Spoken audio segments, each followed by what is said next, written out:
O tema de hoje é: primeiro passo para ser rico para com Deus. E começa com um texto aqui de Coríntios, que diz: todavia para nós há um só Deus, o Pai de quem é tudo, e em quem estamos, e um só Senhor Jesus Cristo, pelo qual são todas as coisas, e nós por Ele. 1 Coríntios 8,6. O primeiro passo se resume em você ser sócio dele, no negócio dele. Em uma empresa existe o sócio proprietário e o sócio administrador. A diferença entre um e outro é que o proprietário é o dono, que entrou no negócio com investimento, e o administrador, aquele que entrou com o seu trabalho, mas comanda e administra os recursos investidos do sócio proprietário. Mas qual é o negócio de Deus? É a pergunta. O negócio de Deus são almas, a começar do ganho da sua e depois de outros, que através de você serão assim então alcançados. Deus, o sócio proprietário, o homem, sócio administrador. A vida abundante começa com o Espírito Santo, e quando você o tem, ele lhe capacita e potencializa os seus talentos para, através deles, lhe dar condições, ou seja, tudo o que o homem tem que fazer é se mexer e trabalhar, multiplicar os seus talentos, que as condições Deus dará com a direção do seu Espírito. E aqui vem 3 coisas necessárias para ser sócio de Deus. Primeira, visão. Segunda, intenção. Terceira, honrar. Correto? Honrar a Ele, no caso a Deus. Antes, vamos fazer uma pausa aqui.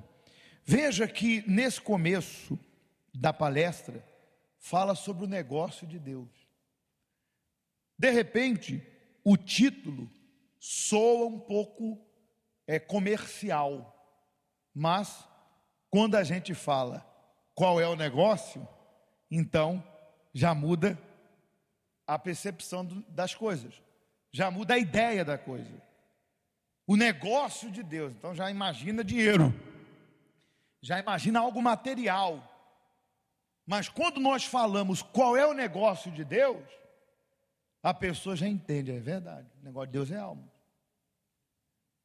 Deus quer alma. Então o negócio de Deus é trabalhar para salvar almas. Todos os meios que Deus vai usar, justo, verdadeiro, é óbvio, serão para alcançar as almas que estão indo para onde? Para o inferno, e que estão nas garras do diabo. Porque entenda, quando diz aqui que você tem que ser rico com Deus, tem que ser rico para financiar o reino de Deus, é porque você sabe que para pregar o evangelho, na teoria parece simples. Jesus disse o quê? Ide por todo mundo e pregai o evangelho. Parece simples na teoria, mas na prática não é tão simples assim. Já foi a época que você bota um caixa no meio da rua com um microfone, igual o bispo já falou do testemunho lá do início. Já foi a época que você fica na rua com a Bíblia. Já foi essa época. Por quê? Porque o mundo é outro. Hoje as pessoas não têm tempo para nada. Primeiro, se uma pessoa fica lá na rua com a Bíblia na mão, pregando o evangelho, olha, eu até acredito que alguém pare, mas é bem difícil. Ou não. Aí você diz assim, quem está sofrendo vai parar. Depende. Por quê? Porque as pessoas, elas estão numa correria de um lado para o outro, mais do que em qualquer outro lugar, mais do que em qualquer outra época. Sem falar que há pessoas que nem estão ali, estão dentro dos seus automóveis, andando de um lado para o outro. Então, o número de pessoas que serão alcançadas é mínima. É pouco. Para que o Evangelho de Deus chegue lá dentro daquele carro, onde o pregador com um caixa e com a Bíblia na mão não vai chegar, é necessário o quê? Dinheiro. Para a gente entrar na rádio e falar de quem? De Deus. E da rádio vai a palavra de Deus, da boca do pastor, vai entrar naquele carro onde a pessoa está enclausulada ali dentro, que não tem tempo para nada, mas se ela pega um trânsito, tem como ela pedir para os carros sair da frente? Ela vai ter que esperar de qualquer jeito. Mas ela não vai esperar na rua. Ela vai ficar ali dentro. E de repente ela vai mudar as estações. Eu penso que já aconteceu isso com você. Quem já esteve dentro do carro e ligou o rádio e começou a pular de estação para estação? Nunca? Ah, pastor, não tem um carro não. Então pronto, com certeza não tem como. Você não está dentro do carro. Mas que já aconteceu? E ali, Deus vai se revelar. Mas eu pergunto, para o pastor estar lá na rádio, precisa de quê? De dinheiro. E aquela pessoa, hoje nós temos aí moradias em cima de moradias, um bloco de concreto que mora, sei lá, 500 pessoas num prédio só. Como é que vai chegar essas 500? Você vai tocar a campainha, vão abrir? Vão ter tempo para você? De forma alguma. Mas se aquela pessoa estiver na madrugada sem dormir, enchendo a cara de bebida, de droga, de tabaco, sei lá o que é, e ela começar a mudar o canal, ela vai cair aonde? No canal, pregando a palavra de quem? De Deus. E para estar ali precisa de quê? De dinheiro.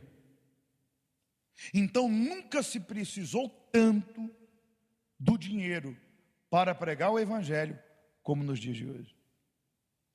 Para nós estarmos aqui agora de portas abertas, 24 horas por dia, 7 dias da semana, 31 dias do mês, 365 dias do ano, a gente precisa de quê? De dinheiro. Então, é claro que você tem que ser rico para financiar o trabalho de Deus.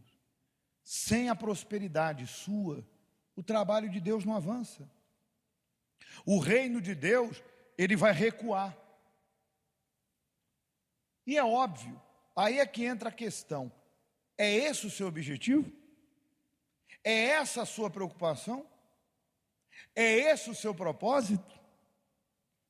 Quando você, baseado no que falamos no princípio da reunião, quando você pede a Deus alguma coisa, você visa a glória dele? Você visa o crescimento do nome dele, da palavra dele? Mas não há um propósito. Ah, Deus, como eu quero financiar teu reino. Eu não posso estar ali, ou não tenho vocação para estar ali 24 horas igual pastor, mas eu quero poder financiar a pregação do Evangelho. Então, gente, quando a gente começa a entender isso, a gente começa a entender que Deus sonda a mente e o coração de todos nós. E Deus procura sócios, pessoas que digam, olha Deus, nada é meu, que tenha consciência, tudo é de Deus, eu só estou administrando, porque se hoje eu morrer, eu não levo nada. O máximo, se eu tiver muito dinheiro, o máximo que eu vou conseguir uma bela lápide e um belo velório. Mas se não fosse belo, você se importaria? Você ia levantar lá no enterro e olhar assim, ó, que velório vagabundo. Ia reclamar? Ia dizer, ó, gostei dessa coroa de flores não, hein? E esse caixão está muito simples. Quer dizer, nós só estamos aqui administrando as coisas do Senhor. Cedo ou tarde, iremos devolver o que é dele. Amém? Então, tem esse propósito de glorificá-lo. Para continuar, aqui, ó, vamos à primeira das 3 coisas necessárias para ser sócio de Deus. A sua visão tem que mudar para que haja entendimento que tudo que você tem é dele e para ele e para a glória dele. Deus tem um concorrente, o diabo, que disputa com ele as almas todo dia. Quando a visão humana se encaixa com a de Deus, a pessoa faz dos seus negócios o de Deus e o dele os seus. Está vendo? Ou seja, significa dizer que sempre que você for fazer algo, ora a Deus, faz uma prova com Ele. Eu sei que o seu dia é corrido, mas não esqueça que se o Senhor não edificar a casa, em vão trabalham aqueles que a edificam. Separe um horário para vir segunda, buscar essa direção que estamos dando aqui agora. Se não pode 7, venha 10, não pode 10, venha meio-dia, não pode meio-dia 15, às 20. Mas entenda que não adianta lutar na força do braço. Temos que colocar Deus à frente. A visão é essa, contar com Deus. Senhor, vou fechar esse contrato, ó Deus, eu faço uma prova. Se isso acontecer, igual Ana, eu vou colocar isso no altar. Vive da fé. Quem planta, colhe, provai e vede. Deus gosta disso, que a pessoa creia na promessa, que a pessoa faça uso. Não foi Ele que disse? E provai-me. Provai e vede que o Senhor é bom. Provar o quê? A palavra dEle. Por isso, devemos ter essa visão. Segundo, a intenção. A intenção da pessoa tem que ser crescer os seus negócios, para o crescimento do negócio de Deus, o ganho de almas, e não ajuntar tesouros para si.